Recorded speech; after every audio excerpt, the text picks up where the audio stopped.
food is so important. It's not just what we eat to nourish us, but it actually nourishes your soul as well. I can think of so many funny, great family stories that are built around us just eating or, you know, sharing food together. I remember cooking, you know, baking. My granny used to bake, and baking with my granny is my earliest childhood memories. And yeah, I think food underpins everything that we do. It helps us to thrive, it helps us to grow, and it brings families and communities together.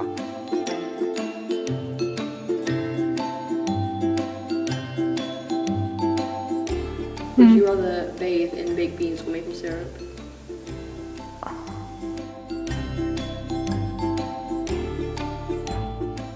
I love both too much.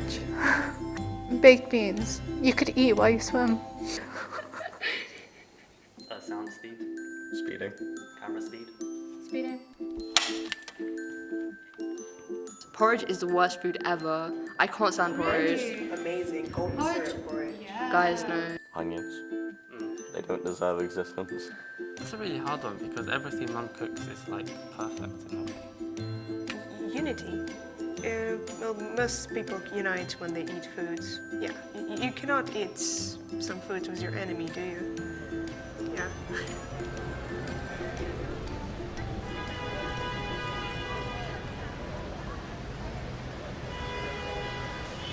So Thenga just means coconut. I was working in India for about a year, and I was in Kerala for about 6 months.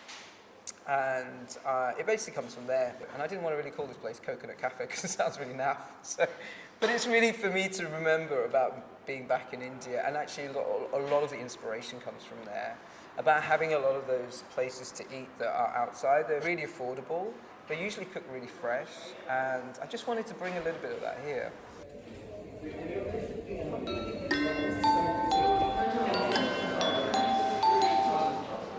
My name's San. I'm the owner of the cafe, and my role is pretty much everything: dishwashing, chopping, serving customers. So we probably, to be honest, we all do everything here. So there's a bit of everything. I used to work for Camden and for the YMCA many years ago as a fitness instructor. So I worked in the community. I realised there was quite a lot of vulnerable people out there that really needed a centre where they could really come together and to really sort of help them get better. You know, being brought up as an Indian person, food is such an important part of our culture. I knew that we could really use it as a way of encouraging people to come together. And that was really the idea of the cafe. The type of food that we have is very, very sort of homely. It's not something fancy. It's really a great way to get people together, and I just thought, like, we've got to give it a go. We have to try and improve our health of our community, and we have to try and get a lot of these vulnerable people in a space that we could help them. And really that was the main idea of it. But I also knew that I wanted to showcase the food that we have at home as well, which is very simple stuff, but it's very nourishing, and it's something that gives a lot of comfort. So yeah.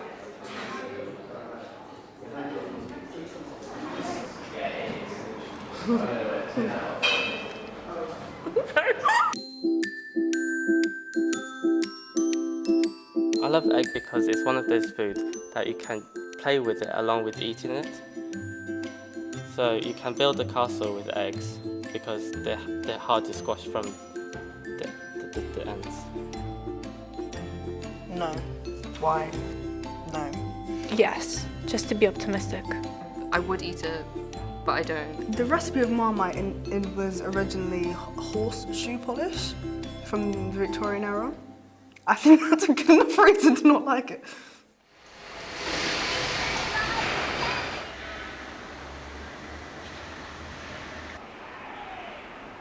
Basically, the Calthorpe is a community garden, so that's clues in the name. We run lots of different activities for the local area, local community, lots of volunteering opportunities, food growing sessions, cookery activities, weekend play schemes. We work with Afghan refugees who live in the local area. They come and cook once a week. We're here just for everybody, really. sustainability is important because we've got to keep things growing. We've got to keep enough to feed everybody, basically. The world is not getting any better, so it's important that we address that. Yeah. So what we're going to do now is we're going to mix this in, and I'll mix it. I'll just pour it in, and then someone, if you like. It's important because it's what we do. We're a community garden, and we do everything we can for that. We're living in a very built-up area, and the green spaces are extremely important. And the activities we run benefit everybody. Really. You know, I was saying to the girls last week. You know, I did A curry with rice and peas. Any dish that my mum makes. A Monster Energy slushy and picnic. Oh, okay. Favourite food? I would have to go with Potatoes, because I'm Irish. Recently, cheesecake. But yeah. Do you think cheesecake is a real cake? I mean, it's in the name. So yeah.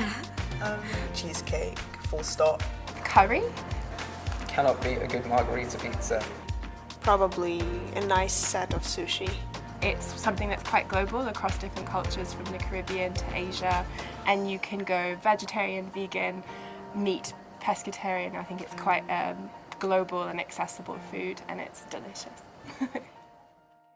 So the story garden is actually kind of the middle of our story, which is interesting.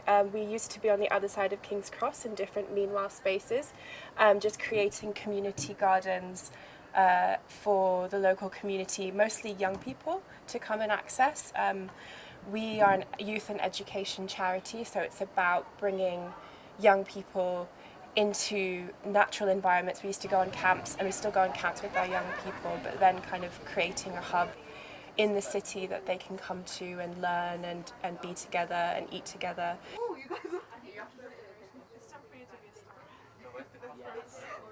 You're always learning. I think nature is always teaching you. You're never the expert of nature, and I think you learn from sort of indigenous cultures talk about our plant teachers and our plant kin, so there's kind of a connection to the natural world when you're gardening, and it's never a thing of owning or mastering the garden. It's about always learning, and I think that's what I love about it. Although we have all these cultural differences and we have all of these smaller differences that divide us, and then these borders that divide us, actually we're really not that different, and one of the things that really connects us is the natural world and food, and I think that's something that really drives me, is making those connections wherever I go.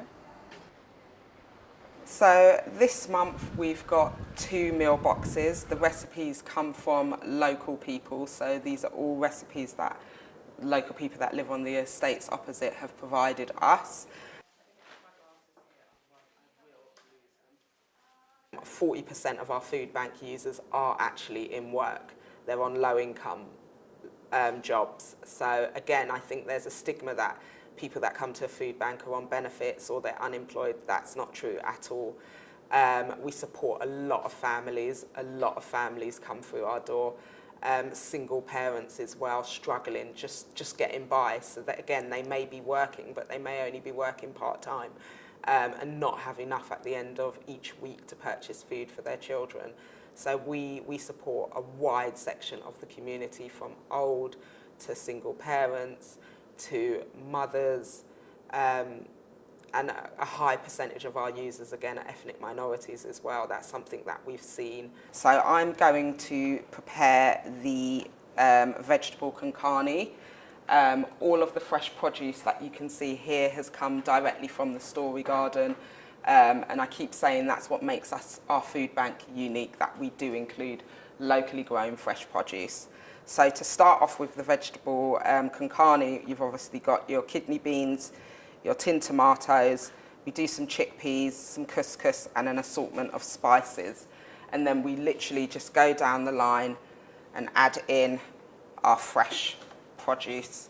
So a couple of peppers, some onions, a few potatoes, some gorgeous freshly grown tomatoes. We've got an aubergine, some fresh herbs, which is what our community, which is really diverse and multicultural, this is what they love. Again, every week, the fresh produce for the curries are different. And as I said, we change the recipes each month that come from local people. The work I do, the work we do, the work the team does has a big impact on someone's life, where 1 minute they're in crisis and they just need food, and then you see them 6 months to a year later and they're working and they're earning and they're coming back and saying thank you so much for just holding out your hand and giving me that little bit of support. And I think that's what we do best here. It's about really supporting people to help themselves. We don't want to create a system that is codependent, but we really want to give local people the skills and tools that they can really thrive and help themselves, and that's probably what drives me, and that's probably what I'm most passionate about.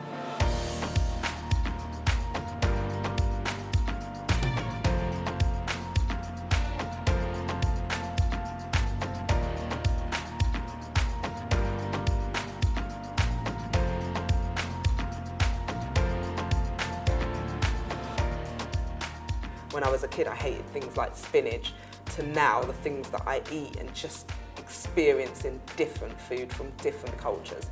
That's what makes this country great, I think, as well, that we're so diverse and we've got such a diverse mix of food. Yeah, it's hugely important, and as I said, the work we do here is not just about feeding people, it's really about nourishing their soul and helping their well-being, and that's what food does.